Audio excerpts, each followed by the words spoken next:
हरियाणा सरकार और कृषि विभाग के प्रयासों से प्रदेश के प्रगतिशील किसान पारंपरिक खेती छोड़ अब नए नए मुकाम हासिल कर रहे हैं। सिर्फ किसान ही नहीं, पढ़े लिखे युवा भी नौकरी छोड़कर प्रगतिशील किसान बन रहे हैं। कुछ ऐसी ही कहानी है प्रगतिशील किसान नवीन कुमार की।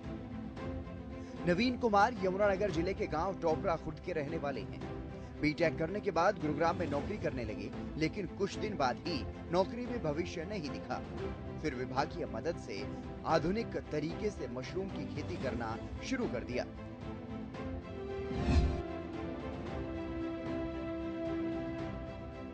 मैं जॉब करता था जी, गुड़गांव में जॉब करता था। 15,000 रुपये मेरी सैलरी थी, पर मुझे वहाँ रहना खाना थोड़ा कॉस्टली लगा, तो इसलिए मैंने अपना काम ही करने स्टार्ट करने लगा। क्वालिफिकेशन है, किसकी जॉब करते थे?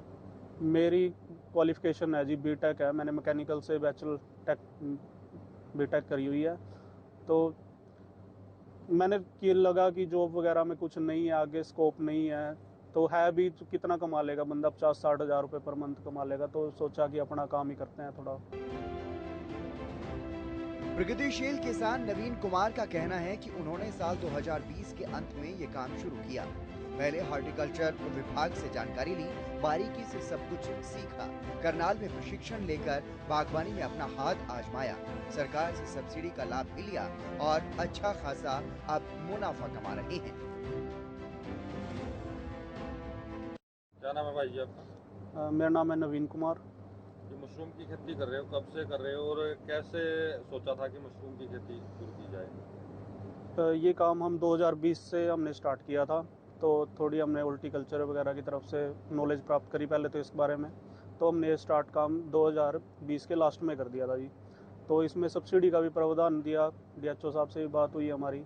तो एक हमारे रिलेटिव्स में है जो ये काम करते थे पहले, तो उसने बताया कि चलो थोड़ा कर लेते हैं और काम में थोड़ा प्रॉफिट है। तो उससे थोड़ी गाइडेंस लेके हमने ये काम स्टार्ट किया जी।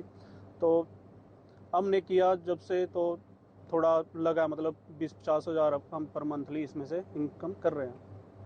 तो कैसे अनुदान राशि मिली और कितनी अनुदान राशि मिली सरकार की तरफ से? देखो जी, पहले तो वो बताते हैं कि आप लोन करवाओ, बैंक में जाओ, और आप अगर आप गवर्नमेंट मतलब बैंक एग्री करता है आपको लोन देने के लिए, आपकी स्पेस अच्छी जगह पे है, ठीक है जी, तो आप उनको बताना पड़ेगा कि हाँ कहाँ आप इसको सेल करोगे, सब कुछ। तो बैंक एग्री होता है तो वो लोन देते हैं आपको। उसके बाद जो हॉर्टिकल्चर की तरफ से सब्सिडी प्रदान की जाती है, तो वो उसकी एप्लीकेशन लगाते हैं। तो ये पंचकुला फाइल भेजते हैं जी हमारी, तो उसके थ्रू हमें 40% सब्सिडी मिलती है। अगर हमारा लोन बैंक 20 लाख करने के लिए रेडी हुआ है तो हमें उसकी 40% हमें सब्सिडी दी जाती है। मशरूम की खेती के बारे में जब आपको पता लगा कि प्लांट लगाना है, हाँ तो जी। सीखा कैसे, बारीकी कैसे सीखी है, कैसे इसमें बचत की जाए, कैसे हमारी देखो ये ट्रेनिंग हुई थी इस बारे में, करनाल हमने इसकी ट्रेनिंग करी थी, मैंने और मेरे ब्रदर ने। तो उन्होंने हमें बताया कि आप किस किस तरीके से इसकी खेती कर सकते हैं, क्या इससे प्रॉफिट है, कैसे हमें बीमारियों से बचना पड़ेगा, मतलब सारे तरीके से हमने इसके बारे में पहले बारीकियों से सीख के ही हमने इस काम को स्टार्ट किया था। जो 2 यूनिट आपने लगाई है, इसमें कितनी पॉलीथीन तैयार की हुई है पूरे इसमें? देखो जी, हमारे पास 2 रूम है, वो रूम है 2500 से 3000 बैग के।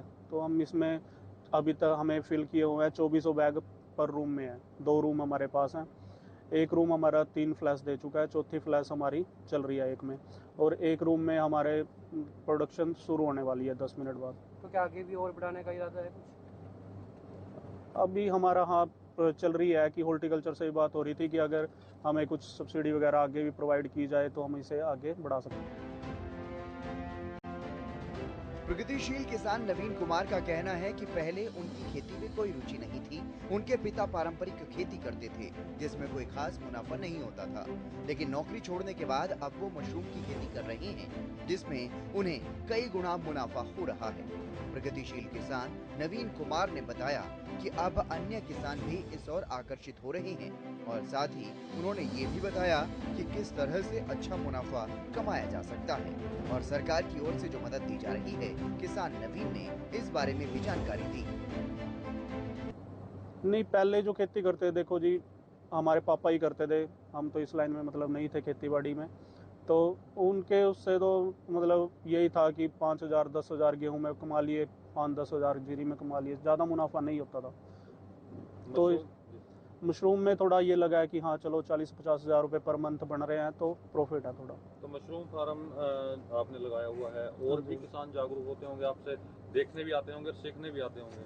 हाँ जी, जब से लगाया है देखो बहुत मतलब लोग लाग पास के कि हम भी करेंगे ये काम, कैसे स्टार्ट होता है, तो हम उनको नॉलेज देते हैं। देखो किसी को मिसगाइड नहीं करते कि आप करो कोई दिक्कत नहीं है, पर उनको हम क्या करते हैं कि पहले उसकी वो ड्रॉबैक्स जो हम डिसएडवांटेज है कुछ भी मतलब उसमें कमी है तो वो भी बताते हैं कि नहीं आपको इस चीज़ का सामना करना पड़ेगा अगर आप ये काम करते हो। और उनको बचत भी बताते हैं कि आप अगर इस चीज़ में पूरे सिक्योर हो जाओगे तो आपको प्रॉफिट भी है। जैसे ये तैयार करते हैं, इसमें किन किन चीज़ों का ध्यान रखना पड़ता है ताकि और भी किसान इस चीज़ को मोटिवेट होकर ये काम में लग सके? देखो मेन चीज़ होती है इसमें फंगस। हमने बैग मशरूम कोई भी उगा लेगा, पर जो इसमें एक बबल्स की प्रॉब्लम है, मोल्ड आ जाते हैं, येलो मोल्ड, वाइट मोल्ड, गुलाबी मोल्ड, तो इन मोल्ड से अगर हम बच सकें, साफ़ सफाई का पूरा ध्यान रखें तो इसमें प्रॉफिट है, हम अच्छा पैसा कमा सकते हैं। हाँ आप जी। बेचते हैं, मार्केट में कोई प्रॉब्लम होती है किस तरह के बेचने की? देखो जी पहले तो मुझे लगा था कि मार्केटिंग में बहुत ज़्यादा प्रॉब्लम आती है क्योंकि ये एक ऐसी चीज़ है कि कम लोग मतलब इसको खाना, पर आजकल क्या होता है कि आजकल हर घर में ये सब्जी बन रही है। ठीक है जी, पहले तो इसको कोई सांपों की सतरिया बोलते थे लोग, पर आजकल जो है अच्छे तरीके से लोग इसे समझने लगे हैं और खाने लगे हैं क्योंकि इसमें हर तरीके का प्रोटीन्स मिनरल्स वगैरह सब भरपूर मात्रा में होते हैं। तो इसको सेल करने के लिए लोकल मंडी अगर 2-3 क्विंटल माल है तो लोकल मंडी यमुनानगर में खपत हो जाती है। अगर मेरे पास 500-600 किलो माल है तो मैं चंडीगढ़, देहरादून वगैरह इसकी सेल कर सकता हूँ। अगर मेरे पास टन आगे मैं रूम बढ़ाता हूँ और मेरे पास 2 टन 3 टन माल है तो दिल्ली एक ऐसी मार्केट है, आज़ाद मंडी है, आज़ाद नगर मंडी है, तो वहाँ पर मैं कितना भी माल सेल कर सकता हूँ, उसमें किसी प्रकार की कोई प्रॉब्लम नहीं है। रेट सही मिलेंगे? रेट वहाँ यहाँ से बेटर मिलेंगे। तो आपने एसी यूनिट लगाया हुआ है, बिल्कुल हाँ अलग जी। खेती कर रहे हैं, यमुनानगर में और भी किसान कर रहे हैं, हाँ जी। तो इस पे कितनी अनुदान राशि मिली है हॉर्टिकल्चर की तरफ? देखो जी मैंने प्रोडक्शन यूनिट लगाया था जब, तो उन्होंने मेरे को 8 लाख रुपए सब्सिडी मिली थी मेरे को।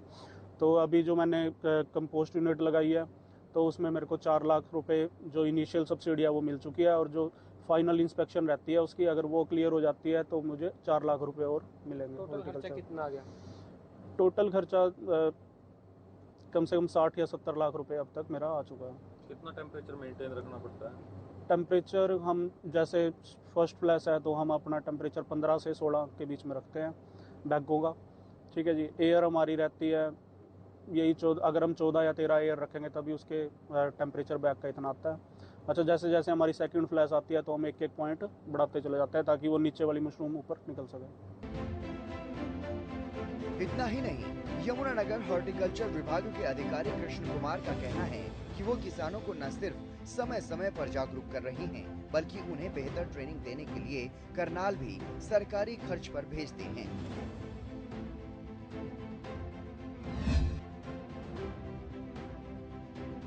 तो बेरोजगार जो युवक हैं जो पढ़े लिख के अपने घर बैठे हैं तो वो ये काम बड़े आसानी से और अच्छे ढंग से कर सकते हैं। इसके अलावा क्योंकि मशरूम एक टेक्निकल खेती है, इसके लिए विभाग जो है वो 5 दिन की ट्रेनिंग भी कराता है किसानों के लिए, जो कि हमारे यहाँ पे बिल्कुल मुफ्त वो ट्रेनिंग विभाग प्रोवाइड कराता है। ये ट्रेनिंग हमारा जो उद्यान प्रशिक्षण संस्थान उचानी करनाल में है, वहाँ पे 5 दिन की ट्रेनिंग, वहाँ पे रहना खाना, बल्कि जो किसान जो वहाँ पे जाते हैं और आते हैं उनको जो बस का किराया है वो भी सरकार उनको मुहैया कराती है। इसके अलावा एक जो ट्रेनिंग सेंटर मशरूम के लिए है वो महाराणा प्रताप हॉर्टिकल्चर यूनिवर्सिटी का, जो कि मुरथल में स्थित है, और वहाँ पे भी जो ट्रेनिंग है 5 दिन की वो भी बिल्कुल मुफ्त दी जाती है किसानों को, और वहाँ भी किसानों को जो आने जाने का किराया है वो भी किसानों को बिल्कुल मुफ्त किया जाता है। इस प्रोजेक्ट में भले ही लाखों तक की लागत आती हो, लेकिन सरकार ऐसे प्रगतिशील किसानों को प्रोत्साहन देती है और इसीलिए प्रगतिशील किसान की मदद के लिए उन्हें सब्सिडी मिली, जिससे उनके ऊपर आर्थिक बोझ काफी हद तक कम हो गया।